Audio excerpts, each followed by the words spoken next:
Kisah Nabi Muhammad Sallallahu Alaihi Wasallam, perjuangan Sa'ad bin Abi Waqqas untuk Islam.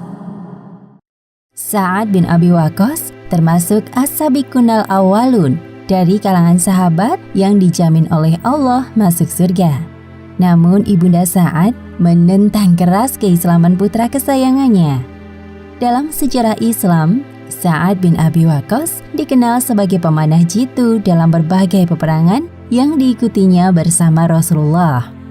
Sa'ad hidup di tengah-tengah keluarga bangsawan kaya raya dari kabilah Bani Zuhrah.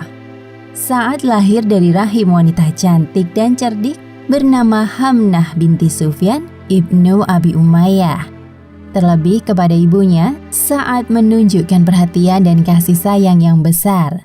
Meskipun sebenarnya Sa'ad membenci kebiasaan ibunya yang menyembah berhala. Di kota Mekah, Sa'ad tumbuh menjadi pemuda yang cerdas, berprinsip kuat, serta pemberani. Perawakannya tidak terlalu tinggi, namun bertubuh tegap dengan potongan rambut yang pendek. Pada tahun pertama kenabian, Abu Bakar mengajak Sa'ad untuk menemui seseorang di perbukitan dekat Mekah. Wahai sahabatku, aku ingin mengajakmu menemui seseorang. Siapakah dia? Apakah aku mengenalnya? Ya, aku pastikan engkau sangat senang bertemu dengannya. Baiklah. Sa'ad sangat penasaran dengan orang yang akan ditemuinya bersama Abu Bakar. Ternyata orang yang mereka temui adalah Nabi Muhammad Sallallahu Alaihi Wasallam. Bernama lengkap Sa'ad bin Abi Waqqas bin Wuhaib bin Abdi Manaf. Ternyata Sa'ad masih memiliki hubungan kekerabatan dengan Rasulullah. Kakek Sa'ad bernama Wuhaib adalah paman dari ibunda Aminah. Itu berarti Sa'ad bin Abi Waqqas juga paman Rasulullah. Keduanya telah saling mengenal sejak kecil. Sudah lama kita ya tidak bertemu. Apa kabarmu wahai Muhammad? Alhamdulillah, dalam keadaan baik. Bagaimana denganmu wahai paman Sa'ad? Ya, seperti yang kau lihat sekarang. Apakah ada hal penting yang ingin engkau sampaikan kepadaku sampai kita harus bertemu di tempat sepi seperti ini? Wahai Sa'ad, sesungguhnya Muhammad telah diangkat oleh Allah Subhanahu wa Ta'ala menjadi seorang nabi dan rasul.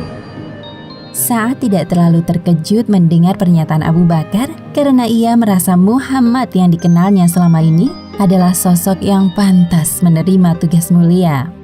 Subhanallah, Maha Suci Allah. Benarkah itu wahai Muhammad? Iya, seorang malaikat utusan Allah menyampaikan kabar ini. Maukah engkau menjadi pengikutku dan masuk Islam? Aku bersedia. Tidak ada sedikit pun keraguan di hatiku menerima ajakan darimu. Abu Bakar dan Nabi Muhammad saling melempar senyum. Tak lama kemudian, Sa'ad mengikrarkan diri untuk masuk Islam. Sa'ad termasuk orang ketiga yang masuk Islam dari kalangan para sahabat. Siapa saja orang yang lebih dulu masuk Islam selain engkau? Khadijah, Ali bin Abi Thalib, dan Zaid bin Haritsah. Namun Rasulullah masih menyembunyikan tentang agama ini. Jadi sebaiknya engkau juga merahasiakannya dari kaum Quraisy. Ya, aku mengerti. Tiba-tiba Sa'ad teringat akan mimpinya 3 hari yang lalu. Setelah mendengar bahwa Abu Bakar, Zaid, dan Ali lebih dulu masuk Islam, Sa'ad begitu gembira. Ia merasa mimpinya semakin jelas. 3 hari sebelum pertemuan Sa'ad dengan Nabi Muhammad SAW. Sejak kapan kalian ada di sini? Belum lama. Berita tentang keislaman Sa'ad akhirnya terdengar sampai ke telinga ibundanya. Tentu saja beliau tidak menyetujui keputusan Sa'ad. Wahai anakku, apakah benar yang dikatakan orang dari kabilah kita bahwa engkau mengikuti ajaran Muhammad? Wahai ibu, kabar itu memang benar. Aku berharap ibu dapat menerima keputusanku. Hamnah geram mendengar pengakuan Sa'ad. Ia tak menyangka bahwa anak kesayangannya berani menyembah Tuhan lain. Teganya engkau kepada ibu, nak. Kalau begitu, ibu tidak mau makan dan minum sampai engkau meninggalkan ajaran Muhammad. Silahkan melihat ibumu ini kelaparan sepanjang hidupnya. Tolong, jangan lakukan itu wahai ibu. Demi Allah, sungguh aku sangat menyayangimu melebihi apapun di dunia. Tidak, anakku telah berubah sejak dia bergaul dengan Muhammad. Ternyata Hamnah tidak main-main dengan ucapannya. Demi keyakinan yang dianutnya, Hamnah rela melakukan apapun. Ibu akan melakukan segala cara untuk membuatmu kembali kepada ajaran nenek moyang kita, nak. 1 hari berlalu, Hamnah tidak menyentuh makanan dan minuman yang telah disajikan. Tubuhnya tampak lemas dan wajahnya pucat. Saat yang melihat kondisi ibunya, merasa sedikit bersalah. Wahai ibuku, aku sangat mencintaimu, tapi kecintaanku kepada Allah dan Rasul-Nya di atas semua itu. Demi Allah, jika ibu tetap menyuruhku untuk keluar dari Islam dengan cara apapun, aku tetap tidak akan meninggalkannya. Teganya kau berkata seperti itu kepada ibumu, nak. Kemana saat anakku yang selalu patuh terhadap perintah ibunya? 2-3 hari berlalu, Hamnah tetap mogok makan dan minum. Wajahnya tampak letih dan langkahnya payah. Sementara itu, Sa'ad terus berpikir bagaimana caranya agar ibunya menyerah. Wahai ibu, tahukah engkau, demi Allah, seandainya engkau memiliki 70 nyawa, kemudian keluar satu demi satu, aku tetap tidak akan meninggalkan agamaku karena sesuatu. Terserah ibu mau makan atau tidak. Hamnah yang mendengar ucapan ketus dari anak kesayangannya merasa ketakutan. Baru pertama kali saat bertingkah seperti ini. Sepertinya dia tidak main-main dengan perkataannya. Sia-sia saja semua usahaku selama ini. Ternyata anakku lebih mencintai Allah dan Rasul-Nya daripada aku, ibunya sendiri. Setelah peristiwa itu, akhirnya Hamnah kembali mau makan dan minum. Allah Subhanahu wa Ta'ala mengabadikan peristiwa ini dalam surat Luqman ayat 14 hingga 15. Dan kami perintahkan kepada manusia berbuat baik kepada kedua orang ibu bapaknya. Ibunya telah mengandungnya dalam keadaan lemah yang bertambah-tambah dan menyapihnya dalam 2 tahun. Bersyukurlah kepadaku dan kepada 2 orang ibu bapakmu. Hanya kepadakulah kembalimu. Dan jika keduanya memaksamu untuk mempersekutukan dengan aku sesuatu yang tidak ada pengetahuan tentang itu, maka janganlah kamu mengikuti keduanya. Dan pergaulilah keduanya di dunia dengan baik, dan ikutilah jalan orang yang kembali kepadaku. Kemudian hanya kepadakulah kembalimu.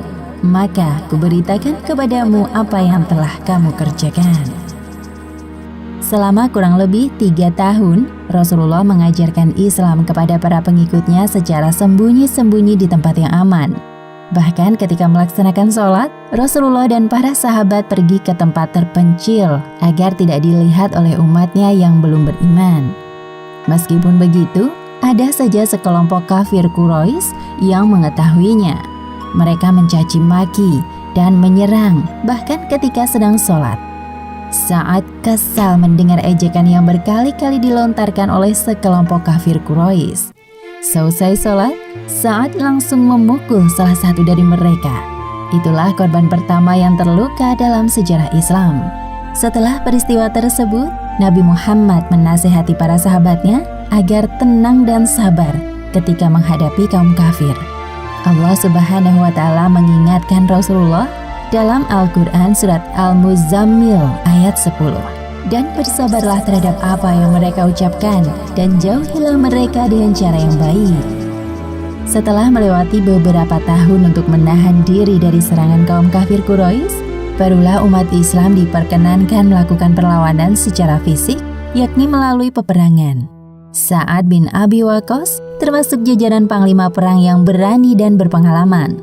Sa'ad selalu mendampingi Rasulullah di berbagai peperangan. Ia memiliki 2 senjata yang ampuh, yaitu panah dan doa.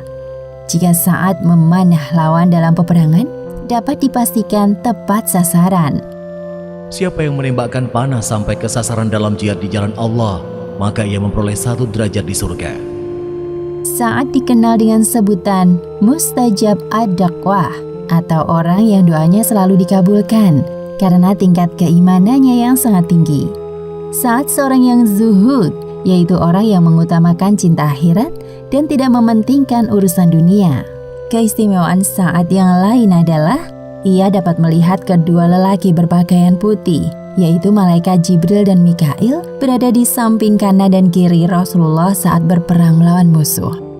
Sa'ad juga satu-satunya orang yang dijamin oleh Rasulullah dengan jaminan kedua orang tua beliau. Panahlah, tebusanmu adalah ibu dan bapakku. Saat telah berhasil menaklukkannya, Allah telah mengabulkan dan mengarahkan bidikanmu.